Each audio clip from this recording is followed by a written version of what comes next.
Walmart सामने आया। उम्मीदें जो बाजार को निराश करती हैं, कम से कम ये तो कहना ही है। और बाजार गिर गया। S&P 500 लगभग 450 अंक गिर गया। हम इसके बारे में चर्चा करने वाले हैं और हम ये देखेंगे कि वॉलमार्ट ने उपभोक्ता के बारे में क्या कहा जिसने वास्तव में बाजारों को 2025 में डराया। तो चलिए हम यह देखते हैं कि वॉलमार्ट के साथ क्या हो रहा है और आज उन्होंने क्या रिपोर्ट किया है जिसने वास्तव में बाजार को डरा दिया। तो वॉलमार्ट के शेयर गिरते हैं क्योंकि खुदरा विक्रेताओं का कहना है कि लाभ वृद्धि धीमी होगी।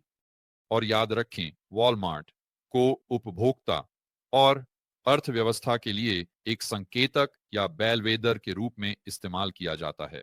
लेकिन मुझे लगता है कि यह गलत तरीके से है। अगर वॉलमार्ट अच्छा कर रहा है तो यह अर्थ हो सकता है कि यह अर्थव्यवस्था के लिए अच्छा है, लेकिन यह एक बुरा संकेत भी हो सकता है। मतलब लोग बस सस्ते सामान की ओर बढ़ रहे हैं। और अगर वॉलमार्ट खराब कर रहा है तो यह मतलब हो सकता है, मतलब अर्थव्यवस्था वास्तव में कठिनाई में है, बहुत बुरी स्थिति में है, या यह हो सकता है कि अर्थव्यवस्था फल फूल रही है और लोग सस्ते सामान के बजाय वास्तव में बेहतर सामान की ओर बढ़ रहे हैं। वॉलमार्ट ने अपने वित्तीय चौथे तिमाही के लिए राजस्व अनुमानों के को पार किया, लेकिन कहा कि वर्तमान वित्तीय वर्ष में लाभ वृद्धि धीमी होगी। ये CFO जॉन डेविड रैनी हैं और उन्होंने कहा कि वे आने वाले टैरिफ से अछूते नहीं रहेंगे। मेक्सिको और कनाडा पर, आप जानते हैं, वे हमेशा ऐसा ही करते हैं। मेरा मतलब है शायद उन पर निश्चित रूप से असर पड़ेगा, यह तो तय है। लेकिन भले ही उन पर असर नहीं पड़ता, मुझे लगता है कि वे इसे एक बहाने के रूप में इस्तेमाल करेंगे, सीधे आकर यह कहने के बजाय कि ग्राहक ने हार मान ली है, क्योंकि इससे वास्तव में यह बाजारों को और भी ज्यादा डरा देगा। और जाहिर है वे आखिरी चीज जो करना चाहते हैं वह यह है कि उनका शेयर मूल्य और भी गिर जाए। वॉलमार्ट ने अपने ई-कॉमर्स व्यवसाय और सदस्यता कार्यक्रमों में मजबूत वृद्धि देखी। तो चलिए हम यह देखते हैं कि शेयर मूल्य के साथ वास्तव में क्या हुआ और उनकी अपेक्षाएं क्या थीं। लेकिन मैं इस पर ध्यान केंद्रित करना चाहता हूं कि वे अमेरिकी उपभोक्ता के बारे में क्या कह रहे हैं। तो यहां अमेरिकी उपभोक्ता पर नजर रखते हुए, चूंकि वॉलमार्ट देश का सबसे बड़ा ग्रोसर है, निवेशक अक्सर इसे उपभोक्ता स्वास्थ्य के लिए एक बैरोमीटर के रूप में देखते हैं। निवेशकों ने यह समझने की कोशिश की है कि क्या अमेरिका के नरम डेटा, जनवरी में खुदरा डेटा, तो हम थोड़ा पीछे जा रहे हैं, आंकड़ा खुदरा बिक्री जनवरी में बहुत नरम था। न केवल वॉलमार्ट के लिए सामान्य रूप से, बल्कि यह एक संकेत या चेतावनी का संकेत था। वॉल स्ट्रीट यह भी समझने की कोशिश कर रहा है कि नीति निर्णयों जैसे कि उपभोक्ता खर्च पर टैरिफ का संभावित प्रभाव क्या हो सकता है। रेस्तरां श्रृंखलाओं, जिसमें रेस्तरां ब्रांड शामिल हैं। बर्गर किंग पोपायस ने कहा कि चौथी तिमाही में बिक्री में सुधार हुआ, लेकिन जनवरी में उनके पास भी कमजोर रुझान थे। आपको सोचना होगा कि इनमें से बहुत कुछ हो सकता था। ट्रंप की जीत से खुशी, और हर कोई सोच रहा है कि यह अद्भुत होने वाला है। आप जानते हैं, धूप, इंद्रधनुष और यूनिकॉर्न। और फिर वे जनवरी में थोड़ी हैंगओवर के साथ जागते हैं और कहते हैं, हाँ, मैं अभी भी इस बात से बहुत उत्साहित हूं कि ट्रंप कार्यालय में राइट हैं। मैं डोज पर एलोन जो कर रहे हैं उससे उत्साहित हूं, लेकिन मैं अभी भी नौकरी नहीं ढूंढ पा रहा हूं। और फिर उस हनीमून चरण के बाद वास्तविकता का एहसास होता है। मैं ये नहीं कह रहा कि यही हो रहा है, लेकिन मुझे लगता है कि यह संभव है। कुछ ऐसा हो रहा है। ये एक सवाल है जो हमें पूछना चाहिए। फिर भी उन रेस्तरां और कुछ खुदरा विशेषज्ञों ने अल्पकालिक कारकों को दोषी ठहराया है, जैसे कि सर्दी के तूफान, उपभोक्ताओं का छुट्टियों के बाद खर्च करने के बाद आराम करना, LA में व्यवधान से हुए नुकसान का सामना करना, जंगल की आग। ठीक है, चलो, वे हमेशा मौसम को दोष देते हैं। वे हमेशा मौसम को दोष देते हैं।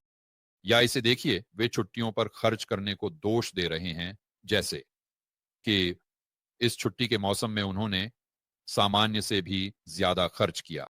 मेरा मतलब है, क्या यह हर साल होने वाली लगभग वही बात नहीं है? और वैसे अगर उन्होंने इतना खर्च किया तो फिर खुदरा बिक्री उम्मीद से कम कैसे हो सकती है? ओ, जनवरी में वे नरम हैं। ठीक है, मैं ये वापस लेता हूं। लेकिन फिर भी मुझे लगता है कि ये कुछ ऐसा है जो विश्लेषकों को पता होना चाहिए था। हाँ, जनवरी में हमारी बिक्री थोड़ी नरम रहने वाली है। जिस चीज के कारण ये हुआ मुझे नहीं पता। हर साल होने वाली एक चीज जिसका नाम क्रिसमस है। ये ऐसा नहीं है कि ये, ओ मेरे भगवान, ये क्या है, 25 दिसंबर की बात। ओ मेरे, कौन सोच सकता था कि ये होने वाला है? रेनी, सीएफओ, ने सीएनबीसी के साथ एक कॉल पर उन भावनाओं को दोहराया। ठीक है, समझ गया। फिर भी बड़े बॉक्स रिटेलर को गुरुवार की कमाई कॉल में रिटेल विश्लेषकों से अपने सतर्क पूर्वानुमान के कारणों के बारे में कई सवालों का सामना करना पड़ा। तो फिर यही कुछ है जो बाजारों को डरा रहा है। जब अनुमानित परिचालन आय वृद्धि 4% से 6% हो, ठीक है, समझ गया। हम यहां बारीकियों में जा रहे हैं। यहां एक उद्धरण में यह तो स्वीकार करना होगा कि हम अनिश्चित समय में हैं और हम नहीं चाहते कि हम अपनी सीमाओं से बाहर निकल जाएं। और वो एक सीएफओ था, मुझे लगता है साल का बहुत सारा हिस्सा बाकी है। फिर से हमें अपने वातावरण को संभालने की क्षमता पर अच्छा महसूस होता है, चाहे वह टैरिफ हो या अन्य मैक्रो इकोनॉमिक अनिश्चितताएं। दूसरे शब्दों में उपभोक्ता। और जब भी वे मैक्रो इकोनॉमिक अनिश्चितता के बारे में बात कर रहे होते हैं, इसका मतलब है कि वे मंदी के बारे में चिंतित हैं। तो चलिए देखते हैं कि बाजारों ने कैसे प्रतिक्रिया दी।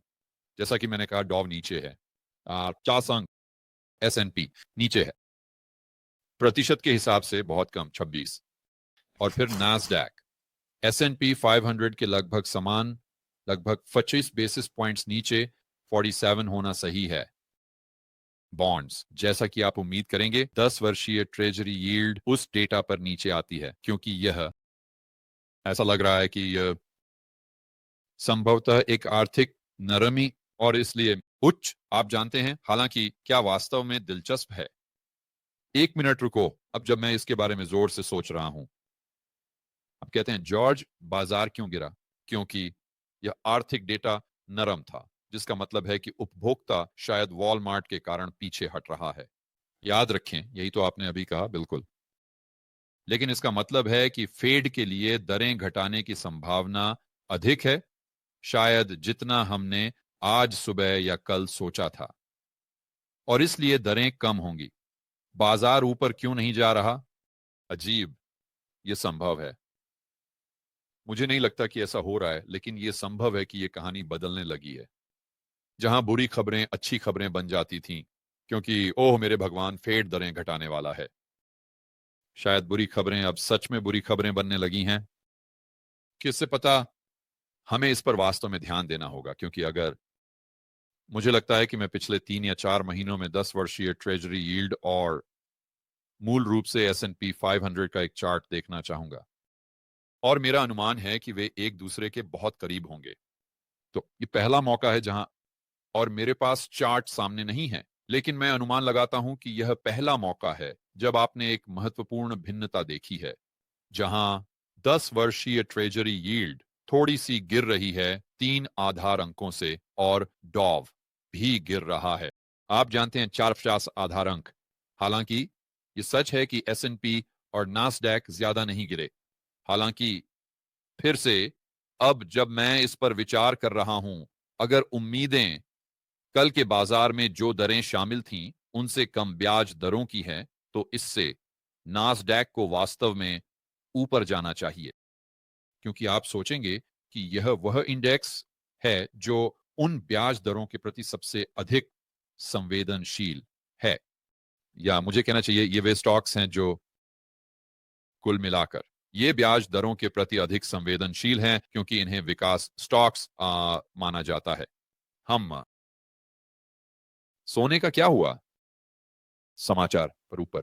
ठीक है, अगर हमें ब्याज दरों के गिरने की उम्मीद है तो इसमें कोई असली आश्चर्य नहीं है। हालांकि यह शोर हो सकता है। बिटकॉइन ऑलरेडी ऊपर है, जो कि आप उम्मीद करेंगे, जो कि फिर से अजीब है कि नास्डैक भी ऊपर नहीं गया। और फिर तेल ऊपर, जो फिर से शायद यह शोर है। मुझे संदेह है वॉलमार्ट कोई भूमिका है, या वॉलमार्ट तेल की कीमत पर असर डाल रहा है। हे दोस्तों, मैं आप में से हर एक को व्यक्तिगत रूप से इस साल के रेबेल कैपिटलिस्ट लाइव में आने के लिए आमंत्रित करना चाहता हूं। यह वह अद्भुत सम्मेलन है जो मैं हर साल आयोजित करता हूं। यह आपको एक बुलेट प्रूफ पोर्टफोलियो बनाने में मदद करता है। यह आपकी व्यक्तिगत स्वतंत्रता और आजादी को बढ़ाने में मदद करता है, और साथ ही यह आपके नेटवर्क के आकार को भी बढ़ाने में मदद करता है। दूसरे शब्दों में, आप बहुत से समान विचारधारा वाले व्यक्तियों, साथ ही रेबेल कैपिटलिस्ट्स से मिलते हैं। यह ऑरलैंडो में 33 मई से 25 मई तक है। पिछले वक्ताओं में Robert Kiyosaki, Ron Paul, Peter Schiff, Mike Maloney, Lynn Alden जैसे लोग शामिल रहे हैं, बस कुछ नाम लेने के लिए। तो अपने टिकट जल्दी से जल्दी पाने के लिए और यह जानने के लिए कि इस साल के रिबेल कैपिटलिस्ट लाइव में कौन बोल रहा है, आप rebelcapitalistlive.com पर जा सकते हैं। और बस एक छोटी सी अंदरूनी जानकारी, अगर आप अपने टिकट जल्दी ले लेते हैं तो आपको छूट मिल सकती है, क्योंकि जैसे जैसे हम कार्यक्रम के करीब पहुंचते हैं टिकटों की कीमत बढ़ती जाती है। तो इंतजार मत करो, अभी rebelcapitalistlive.com पर जाएं और अपने टिकट ले लें। और मैं आपको ऑर्लैंडो में 20 मई से 25 मई तक मिलूंगा।